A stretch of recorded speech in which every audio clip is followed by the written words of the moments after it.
Anybody here work in tech? Okay, that is more enthusiasm than usual. I've asked that question to a room of stone-faced people wearing their tech hoodies, silently, guiltily looking around. Which I get it, because I hate tech too. It's cool. I hate it because I work in it. So I know I hate it. But I am a female software engineer. The legends are true, they exist, not just a myth. I do get asked about, working in a male-dominated industry, like, is it hard? And I gotta say, there can be some bummers, right? Like, if you're trying to rise to the top, there is definitely a glass ceiling in tech. But if you're just trying to skate by, doing the bare minimum, there is also a glass floor. You guys, I haven't spoken in a meeting in 8 months. No one's noticed. Like, I'm the only woman on my engineering team. They will never fire me. I do so little there. All the jokes you'll hear today, I actually wrote at work. While not working. So don't say that tech doesn't contribute to the culture of this city. Here it is. Yeah, you can learn about this and other tricks in my new TED Talk. Use their sexism to fuel your complacency. But yeah, 6 years in tech, it hasn't been too terrible. I gotta say, surrounded by dudes, never been sexually harassed. Yeah. You wanna know my secret? Because it is our responsibility, ladies. So I have a strategy, right? Every morning before I go to work, I hit the gym. And I lift heavy fucking weights. And I take all that energy, and I get fucking hyped up, and I go into work wearing the same clothes and having not showered. Yeah, nobody gets near enough to harass me. It turns out the best defense is a good offensive smell. And weirdly enough, the worse my personal hygiene gets, the better they think I am at computers. She hasn't spoken in a meeting in forever. I think she's just shy. She smells terrible. She must be a great engineer. Highly recommend it. Like this, no one would recognize me at work like this. It is an oil slick, you guys. Not to brag. Do we got any couples here tonight? Yeah? You guys, little couple? How long have you guys been together? 20 years. 20 years! Holy shit, that's terrifying. Oh my God. Anyone in the first bloom of love? Anyone on an early date? In the back, standing up? How long have you guys been seeing each other? Like 2 years, but I consider it early date. 2 years? That is the beginning of the downhill. I know, because me and my dude have been together 2.5 years, and we are about to break up. Every day is worse. It's fun. No, but I love to see couples. I love. Like those schlocky romantic comedies. If you ever wonder who they're for, it's me. On a beautiful day like today, I love to go to the park and see couples.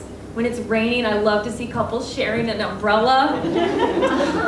At a restaurant, I get so excited if I can overhear a couple on a date near me.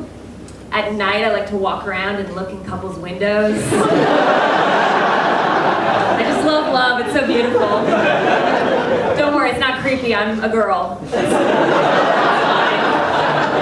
fine. I have noticed something super weird when I watch couples though, and maybe you guys have noticed it too. So I see a lot of couples where like the dude is really well put together, very attractive, fine. And the woman is much, much less attractive than me. You guys notice this? It's crazy, right? It's so weird. No, actually, I love to see it, right? I do like to see it. I find it very heartening.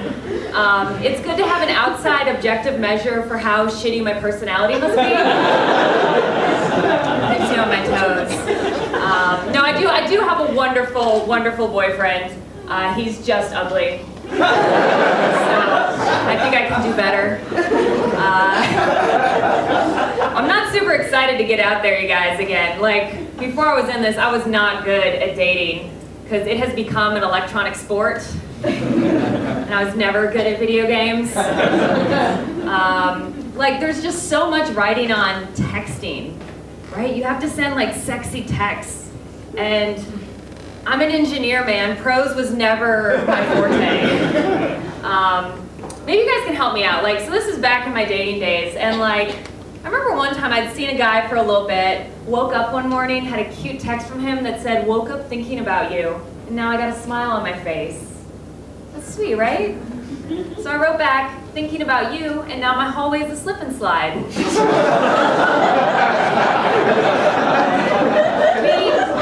Didn't last. I thought it was a compliment. Another time, I was getting ready for the third date with this dude, right? Like, important date, because I had been a lady on the first two. Which means, yes, I did have a yeast infection. But he didn't know that. He thought I had decorum and restraint. Got the A-OK from my doctor, ready for the third date. So we're, texting each other, gassing each other up, and he writes me, "I hope you're ready for tonight, because I'm gonna rock your world." Ooh, I wrote back, "I'm gonna murder your dick." And he canceled the date. Don't understand. Recently, right, like, so I've been with my dude for a minute, but I'm trying to keep it fresh, right? I'm trying to keep the flirty, sexy text going. Last week I got a cold. He was texting me to see if I could still come over. And I said, "Don't worry, the only thing that's gonna throw up tonight is your dick." He wrote back, "That is disgusting." I don't think there's a worse way you could have said that. Which I took as a challenge. How about, "I'm gonna make your dick shit in my mouth." Yeah, like I said, we're on the rocks. I don't think things are gonna last. I have, anybody here Irish Catholic? Got a couple? How's the guilt? I'm dealing with mine. Every once in a while, I try to research how to be a better person. That's what I literally type into Google.